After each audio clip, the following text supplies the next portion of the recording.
आज चीन, भारत, अमेरिका देशका कुनै पनि संसारका मुलुकहरू सबभन्दा पहिले आफ्नो राष्ट्रिय हित हेर्छन्। राष्ट्रिय हितको अधीनमा, राष्ट्रिय स्वार्थको अधीनमा राजनीतिक दलका स्वार्थहरू हुन्छन्, व्यक्ति नेताहरूका स्वार्थ हुन्छन् र प्रत्येक राजनीतिक कर्मीका स्वार्थ हुन्छन्। जबसम्म मुलुकका सरोकारवालाहरू, मुलुकका सबै दलहरू र साझा विदेश नीतिका प्रति प्रतिबद्ध हुँदैनन्, हामीहरूमध्ये प्रत्येकले एकअर्कालाई तल देखाएर, उँचा देखाएर मुखको तितो मात्रै पोख्छौँ।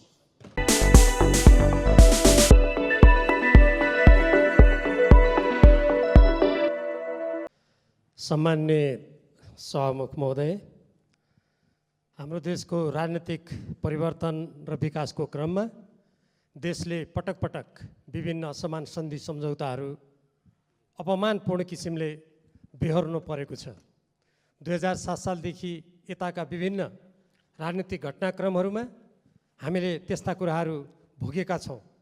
कतिपय त्यस्ता असमान सन्धि सम्झौताहरूका घाउहरू आज हाम्रो मातृभूमिमाथि छँदैछन्। त्यसै कारण जति बेला हामीले संविधान सभाबाट संविधान निर्माण गरेका थियौँ, त्यहाँ सर्वसम्मतबाट संविधान सभामा रहनुभएका सबै राजनीतिक दलका नेताहरू र संविधान सभाका सदस्यहरूबाट हामी अब उपरान्त असमान सन्धि सम्झौताहरूलाई पुनरावलोकन गर्छौँ। समानताको आधारमा सार्वभौम नेपाली जनताको शिर ननिउरने गरी हामी अरू देशहरूसँग सार्वभौम समानताको आधारमा ती सम्झौताहरू गर्छौँ भनेर संविधान मार्फत हामीले बाचा गरेका छौँ। त्यस्तै हामीले स्वतन्त्र परराष्ट्र नीतिको अवलम्बन गरेका छौँ। संयुक्त राष्ट्रसङ्घको बडापत्र, असंलग्नताका सिद्धान्तहरू, पञ्चशीलका सिद्धान्तको मान्यताको आधारमा हाम्रो परराष्ट्र नीति सञ्चालन हुनेछ भन्ने कुरा राज्यका निर्देशक सिद्धान्तमा स्पष्ट रूपमा उल्लेख गरिएको छ। तर हाम्रो देशमा जुन बेला राजनीतिक परिवर्तन हुन्छ, सरकारहरू परिवर्तन हुन्छन्, देशको सार्वभौम सत्ता, स्वाधीनता, नेपाली जनताको स्वाभिमान ओझेलमा पर्ने गरी विभिन्न कोणबाट फेरि त्यस्तै प्रकारका सन्धि सम्झौताहरूका चर्चा हुने गरेका छन्। कतिपय अवस्थामा त्यस्ता सन्धि सम्झौता गर्नको लागि सरकार नै अग्रसर हुने गरेका घटनाहरू हामी बेहोर्दै आएका छौँ। यो प्रसङ्ग भर्खरै यो प्रतिनिधि सभासँग सम्बन्धित र विभिन्न राजनीतिक दल सरकारसँग सम्बन्धित एउटा सम्झौताको चर्चा सुन्नमा आएको छ। फेरि त्यो हो अमेरिकी मिलेनियम च्यालेन्ज कर्पोरेसनसँगको नेपाल सरकारले गरेको सम्झौता। म यहाँबाट सम्मान्य सभामुख महोदय, यो सम्मानित सदन र सम्पूर्ण देशभक्त नेपालीहरूलाई भन्न चाहन्छु, त्यो सम्झौता जुन प्रतिनिधि सभामा प्रस्तुत भएको छ त्यो सँगसँगै अरू थुप्रै गोप्य सम्झौताहरू भएका छन्।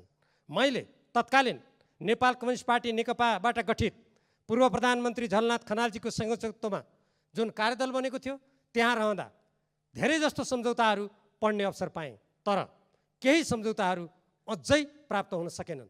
उदाहरणको रूपमा जब प्रतिनिधि सभामा त्यो सम्झौता अनुमोदन भएको छैन भने त्यसको कार्यान्वयन सम्झौता कसरी हुन्छ? सम्झौता अनुमोदन नभई नुवाकोटका ती जग्गाहरू अधिग्रहण कसरी हुन्छन्? त्यसको कार्यालय कसरी खुल्छ? र एउटा 5 तारे होटलमा त्यसको कार्यालय खुलेर नेपाली जनताको राजस्वबाट, टेलिभिजन र रेडियोबाट त्यो अनुदानको प्रशंसाको गीत गाउने कुरा कसरी हुन्छ? सबभन्दा पहिले नेपाली जनताको सार्वभौम अधिकारको अभ्यास गर्ने यो संसदले त्यसको बारेमा निर्णय गर्नुपर्छ। तब मात्र त्यसको कार्यान्वयन सम्झौता हुन्छ कसरी, अरू त्यसका कार्यालयहरू कसरी खुल्छन्, तब हुनुपर्ने हो।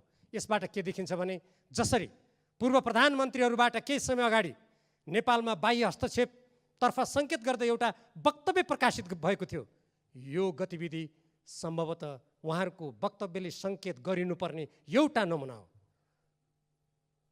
मिलेनियम च्यालेन्ज कर्पोरेसनसँग भएको त्यो सम्झौताका प्रत्येक दफाहरूको अध्ययन गर्दा सर्वप्रथम नेपाल कुनै पनि सामरिक अर्थ लाग्ने गरी न राजनीतिक न सैनिक गठबन्धनमा सामेल हुन सक्छ भन्ने कुरालाई संविधानले जसरी रोकेको छ, पहिलो कुरा त स्वयं अमेरिकी मन्त्रीहरूले पटक पटक यो मिलेनियम च्यालेन्ज कर्पोरेसन भनेको हिन्द प्रशान्त रणनीतिको अङ्ग हो भन्ने कुरा उहाँहरूले वक्तव्य दिनुभएको छ। मलाई आश्चर्य लाग्छ, जुन देशले आफ्नो कम्पनीको बारेमा त्यस्तो भन्छ, कतिपय मानिसहरूले नेपालमा भनेको म सुन्छु, त्यो होइन। अमेरिकन मन्त्रीहरू आधिकारिक हुन् कि त्यसको कुनै व्याख्याता नेपालमा बस्ने कुनै नेपाली त्यसको व्याख्याता हुनसक्छ, पहिलो कुरा। दोस्रो कुरा, देशमा भएका कतिपय व्यवस्थाहरू नेपालको संविधानसँग बाँच्छन्, नेपालको कानुनसँग बाँच्छन्, नेपालको हाम्रो अरू देशसँग जसरी हामीले पारस्परिक समानताको आधारमा ऋण लिनुपर्ने कुरा, अनुदान लिनुपर्ने कुरालाई जसरी व्यवस्थित गर्नुपर्ने हो, व्यवस्थित गर्दै आएका छौँ, त्योसँग बाँच्छन्। मैले यो कुरा भनिरहँदा कुनै देश विशेषसँग नेपालको कूटनीतिक सम्बन्ध सुमधुर हुनु हुँदैन, कुनै अमुक देशसँग अनुदान लिँदैन पनि मेरो भनाइ होइन। हामी चाहे अमेरिकासँग लिउँ, चाहे हाम्रा छिमेकी भारत चीनसँग लिउँ, वा हामी अरू कुनै देशसँग लिउँ, त्यो हामी नेपाली जनताको सार्वभौम अधिकारमाथि आँच पुर्याउने किसिमको हुनु हुँदैन। कुनै प्रकारको सामरिक गठबन्धनमा त्यसले हामीलाई घिसार्ने किसिमको हुनु हुँदैन। 1962 हाम्रा दुई छिमेकीहरूको बिचमा लडाइँ भयो, त्यो बेलामा नेपालमा अहिलेको जस्तो बहुदलमा आधारित लोकतान्त्रिक प्रणाली थिएन, तैपनि हाम्रो देश कुनै पनि पक्षमा संलग्न भएन। नेपालले आफ्नो तटस्थलाई कायम गर्यो।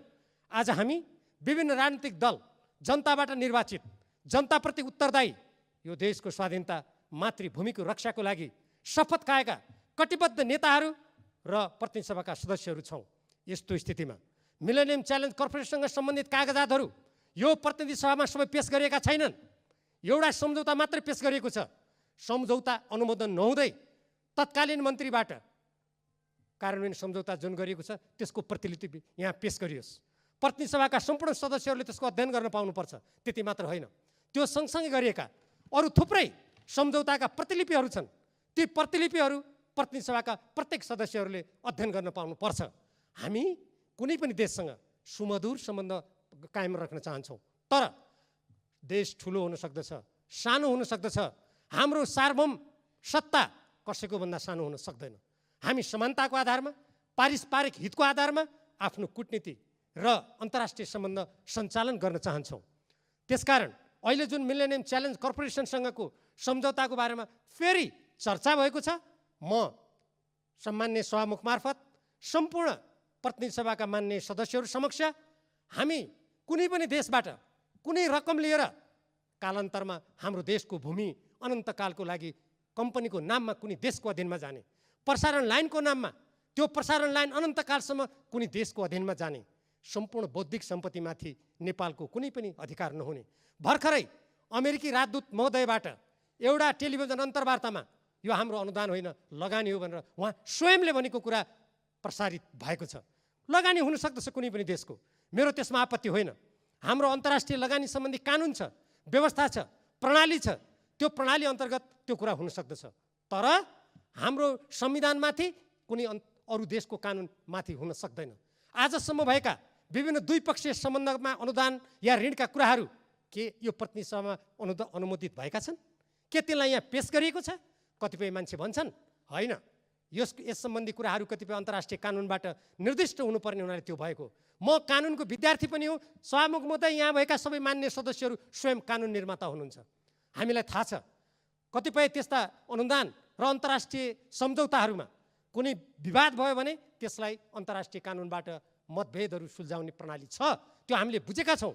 तर त्यसको अर्थ नेपालमा एउटा कार्यालय खोलेर नेपाल सरकारको सचिवलाई त्यसको निर्देशक समितिको प्रमुख बनाएर निजले कुनै विदेशीको कम्पनीबाट दैनिक निर्देशन लिनुपर्ने कुरा कुनै स्वाभिमानी स्वतन्त्र स्वाधीन देशलाई सुहाउने कुरा होइन। त्यस्तै गरेर हामीले जे जति कुराहरू अहिलेसम्म यस्ता कुराहरू अगाडि बढाएका छौँ, यी कुराहरू हामीले आफ्नो देशको हितलाई सर्वोपरि राख्नुपर्दछ। कतिपय मानिसहरूले भन्नुभयो जस्तो यो अनुदानबाट देशको कायापलट हुन्छ, म यहीँबाट निवेदन गर्न चाहन्छु। आज अरबौँ रुपियाँ हाम्रो देशमा सदुपयोग भइरहेको छैन। कैयौँ कम्पनीहरूले तिर्नुपर्ने अरबौँ रुपियाँ राजस्व तिरेका छैनन्। हामी आफ्नो देशको स्रोत नहेर्ने अनि यो मातृभूमिको स्वाधीनता, स्वतन्त्रता, अखण्डता, हाम्रो आफ्नो भूमिको रक्षाको कुरालाई गौण ठानेर कसैको पैसालाई देखाएर विकासको नारालाई जनतालाई भ्रममा पारेर उरालेर दीर्घकाल रूपमा नेपालको अस्मिता स्वाधीनतालाई खतरामा पार्ने काम कुनै गरिन्छ भने त्यो सदाका लागि इतिहासमा कलङ्कित हुन्छ। त्यसकारण सम्मान्य सभामुख महोदय, सर्वप्रथम त मिलेनियम च्यालेन्ज कर्पोरेसनसँग भएका मूल सम्झौतासँगै भएका अरू सबै सम्झौताहरू यहाँ प्रस्तुत गरियोस्। नेपाली जनताले त्यो थाहा पाउने अधिकार छ, त्यो प्रतिनिधि सभाका प्रत्येक सदस्यले थाहा पाउने अधिकार छ। र त्यसको साथसाथै त्यहाँ भएका नेपालको राष्ट्रिय हित, स्वाधीनता, स्वतन्त्रता, स्वाभिमान र नेपालको स्वतन्त्र परराष्ट्र नीति विपरीतका प्रावधानहरू संशोधन नभई परिवर्तन नभई यदि त्यो सम्झौता गरियो भने त्यो राष्ट्रघात हुनेछ। त्यो नेपाली जनताले विगतमा जे जति असमान सन्धि सम्झौता बेहोरेर आजसम्म बाह्य हस्तक्षेपका अनेकौं श्रृङ्खलाहरूबाट पीडित हुनु परेको छ, त्यो श्रृङ्खलाको पुनरावृत्ति फेरि हुनेछ।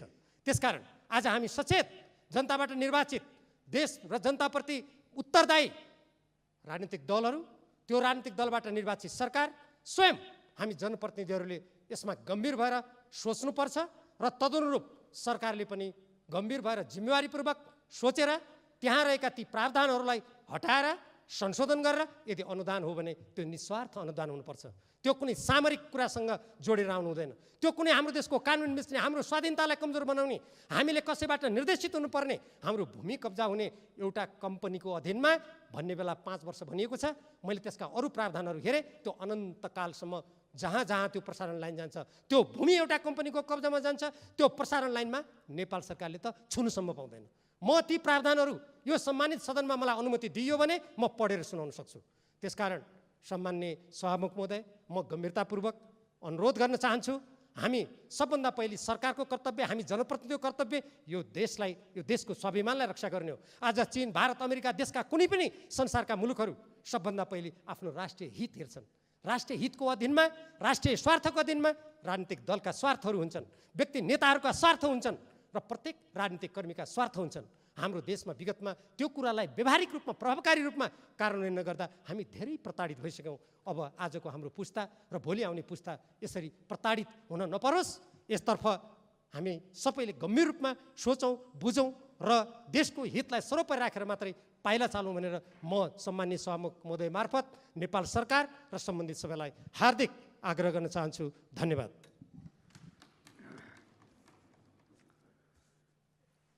माननीय श्री प्रदीप गिरी, समय 9 मिनेट। यसपछि माननीय श्री गिरिराज मणि पोखरेल। सभामुख महोदय, सर्वप्रथम मलाई समय दिनुभएकोमा धन्यवाद दिन चाहन्छु। म मुख्यतः आज मैले झन्डै 55 वर्षदेखि नजिकबाट चिन्दै आएको हाम्रो पार्टीका सभापति शेरबहादुरजीको नेतृत्वमा बनेको सरकारलाई शुभकामना दिउँ भनेर उभिएको हो र शुभकामनाका साथ केही संशय पनि छन्, तिनलाई पनि व्यक्त गर्ने मेरो अभिप्राय थियो र छ। तर मभन्दा पूर्ववक्ता एक अत्यन्त प्रतिभाशाली र प्रतिबद्ध मित्रले, सांसदले अहिले एउटा सम्झौता विशेषलाई केन्द्रमा राखेर अत्यन्त गम्भीर वक्तव्य दिनुभयो। वक्तव्यमा उहाँले दिनुभएको मनुष्यका बारे अहिले म पक्का बोल्ने पक्षमा छैन। एउटा सानो कुरा, तर म उक्त माननीयज्यूलाई र संसदमा रहनुभएका यावत व्यक्ति र शक्ति, सांसद र दलहरूलाई सम्झना गराउन चाहन्छु। उक्त सन्धिको प्रयास संयुक्त राज्य अमेरिकाबाट आएको छ। यस्तो कुनै अर्को प्रस्ताव कुनै दिन हिन्दुस्तानबाट आउला अथवा आइसकेको होला, चीनबाट आउला अथवा आइसकेको होला। युरोप युनियन एउटा शक्तिका रूपमा अगाडि बढिरहेछ, त्यहाँ पनि आइसकेको होला। नेपाल एउटा सानो देश छ, भूगोलका हिसाबले सानो छैन, त्यता नजानु होला। भारत र चीनका छेउमा परेर हामी सानो देखिन्छौँ।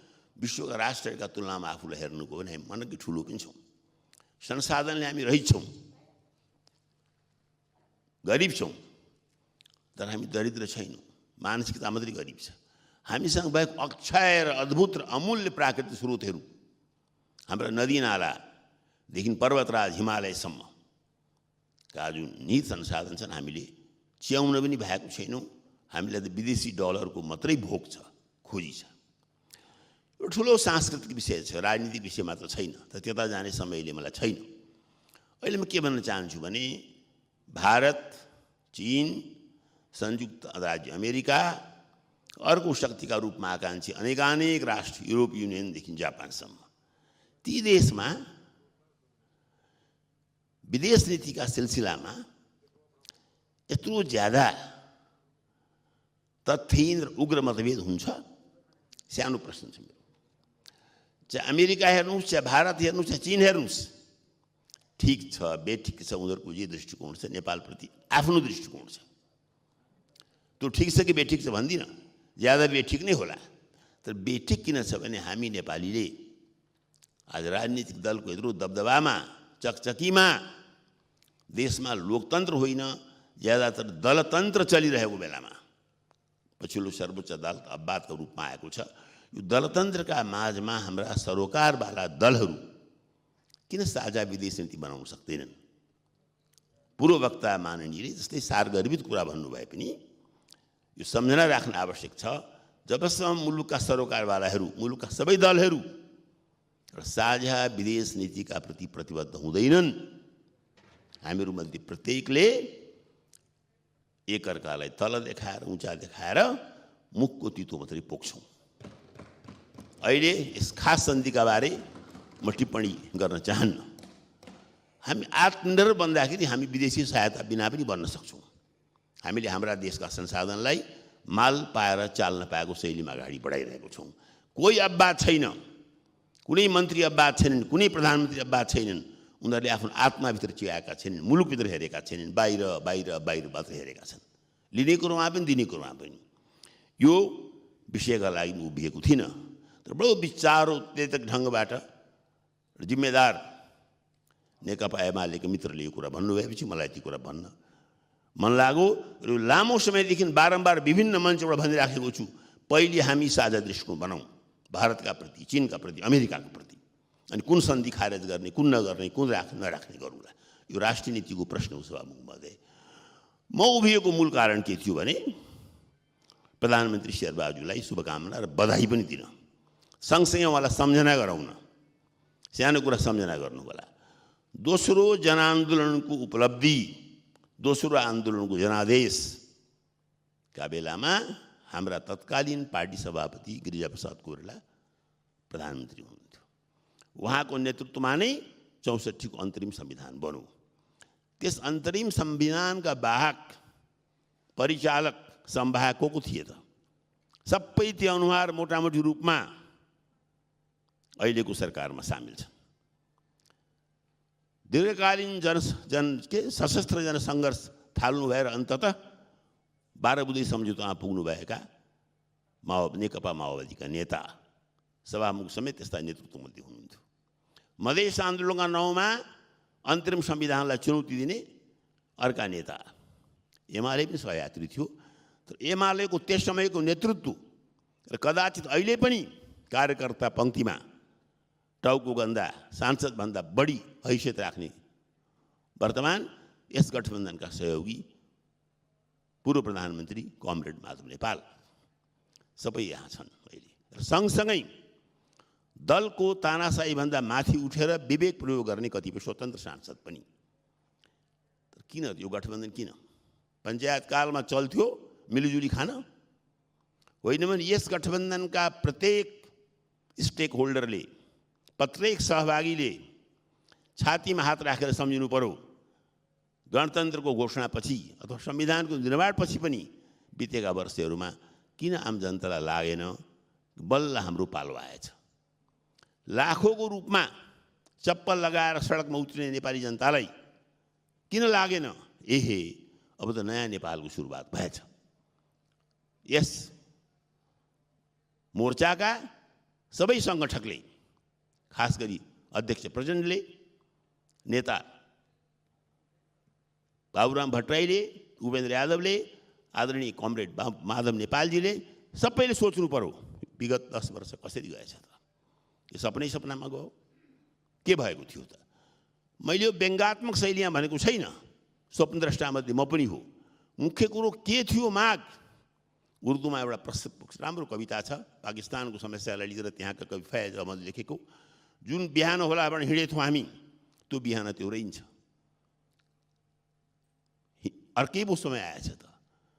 हिंदी के कवि ने बनाए छन्, कहाँ तो वादा था चिराग हर घर के लिए, लेकिन पूरे शहर को भी चिराग मैसर नहीं। बड़ा आम जनता में जो असंतोष आएको छ, नागरिक आन्दोलन फिर तात्तै हिँडेको छ। त्यसलाई बिर्सेर सर्वोच्च अदालतका विगतका 2 फैसलामा रमाउने काम नगर्नुहोस्।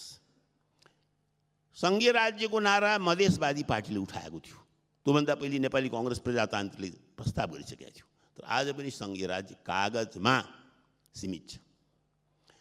सम्झना गराउन चाहन्छु, सरकार जसको बनोस्, कोभिडको प्रतिकारमा स्थानीय सरकारले प्रशस्त काम गरेको छ। स्थानीय सरकारलाई कसरी शक्तिशाली बनाउनुहुन्छ, यस विराट मोर्चाले सफल गरोस्।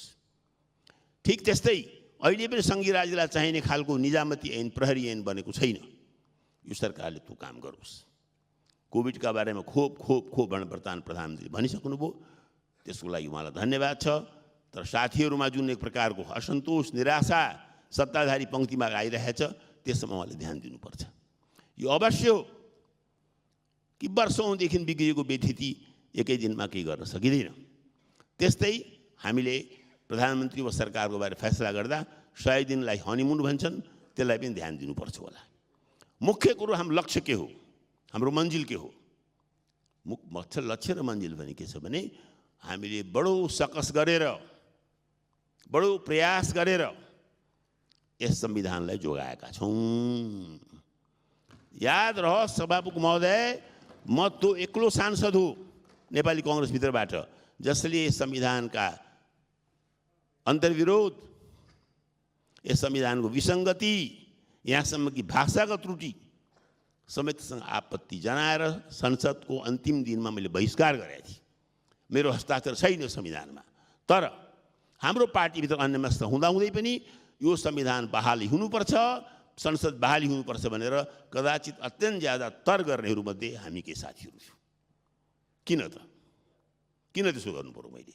मलाई लाग्यो संविधानमा जे त्रुटि भए पनि संसद, सार्वभौम संसद स्थापना भइसकेपछि सार्वभौम संसदका माध्यमबाटै मधेसको, जनजातिको, दलितको, महिलाको, अन्य सीमान्तरिक समूहको समाधान गर्नुपर्छ। समाधान गर्नै पर्छ, संसदबाटै गर्नुपर्छ, यस संविधानका माध्यमबाटै गर्नुपर्छ।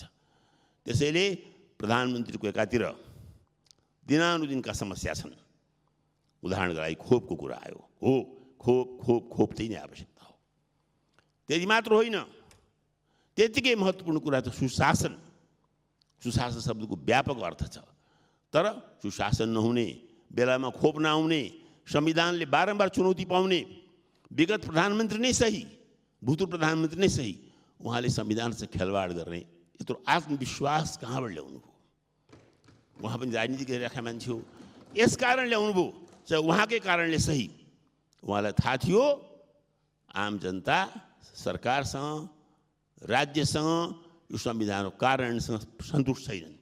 त्यसैले म यस सरकारलाई, यस सरकारका प्रमुखलाई, प्रधानमन्त्री शेरबहादुरजीलाई र यस सरकारलाई सहयोग गर्छु, भर्थे गर्छु भनेर भर्थे गर्दै हिँड्नुभएका अन्य नेताहरूलाई के भन्न चाहन्छु भने पहिली एकातिर खोपलाई सम्झिनुहोस्, एकातिर आम जनताले दिनानुदिन भोग्नु परेका समस्या सम्झिनुहोस्, त्यसलाई प्राथमिकतामा राख्नुहोस्।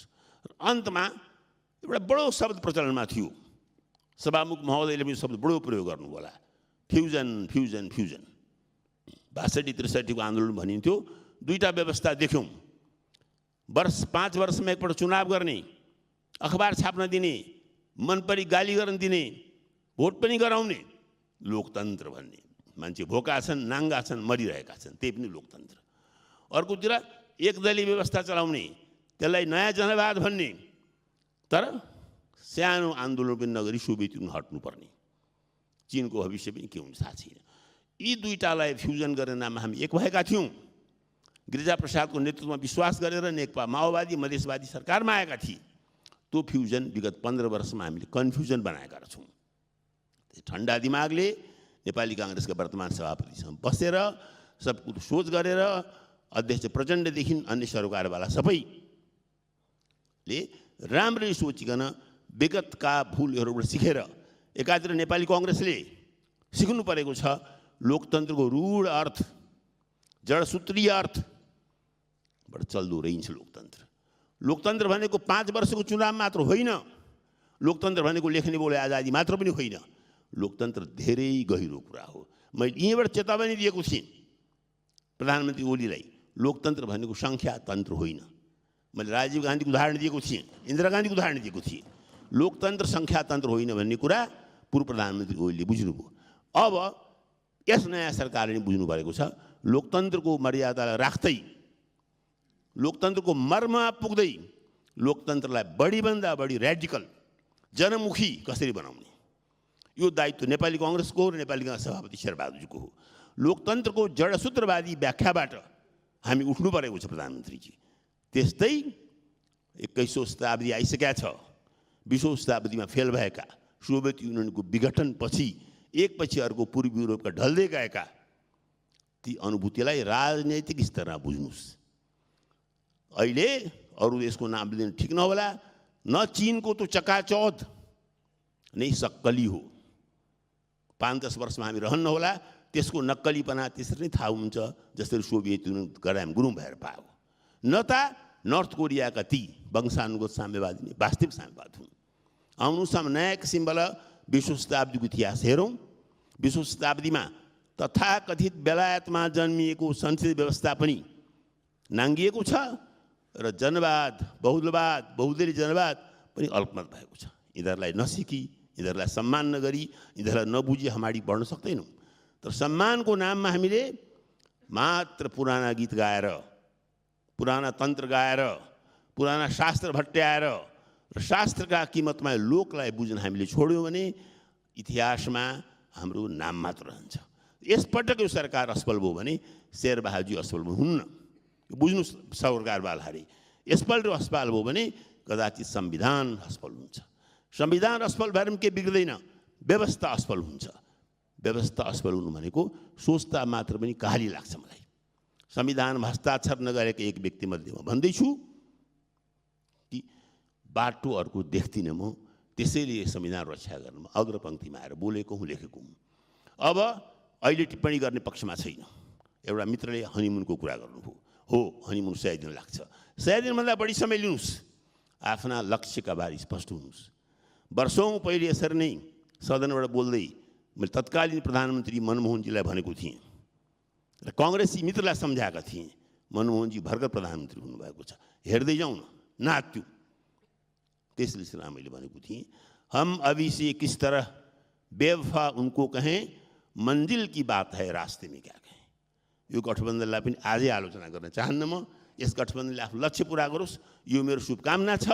यसका लागि खास गरी शेरबहादुरजीले आफ्नो नेतासँग शिक्षा लिएर, गिरिजाप्रसाद उदाहरण लिएर, गिरिजाप्रसादले जसरी जाँदा जाँदै जङ्गलमा रहेका हिंसावादीलाई मूलधारामा ल्याउनु भयो, प्रतिपक्षको नेता भएर पनि यस संविधान अन्तर्गत प्रधानमन्त्री रहेर पनि संविधानको मर्म नबुझ्नुभएका पूर्व प्रधानमन्त्री, संविधानको संरक्षक भएर रहनुभएका पूर्ण राष्ट्रपतिलाई पनि हामीले कसरी बढीभन्दा बढी संविधानवादको शिक्षा दिने, यो हाम्रो सबभन्दा ठुलो लक्ष्य हो। ठुलो लक्ष्य आफ्नो ठाउँमा हुन्छ, ठुलो लक्ष्य भन्दैमा दैनिक समस्याबाट मुख चोर्न पाइँदैन। कोभिडका बारेमा कृपया ठोस कदम चाल्नुहोस् र चाँडैभन्दा चाँडै आम जनताले जिन्दाबाद भन्ने खालको मन्त्रीमण्डल बनाएर दुनियाँलाई देखाउनुहोस्। मेरो हार्दिक धन्यवाद छ। यो सरकारको सफलता, यो सरकारको नेतृत्वमा चुनाव होस् भन्ने अभिलाषालाई म शब्दमा व्यक्त गर्न सक्दिनँ। सभामुखका माध्यमबाट यस सरकारलाई म एउटा सुनाउन चाहन्छु। धन्यवाद।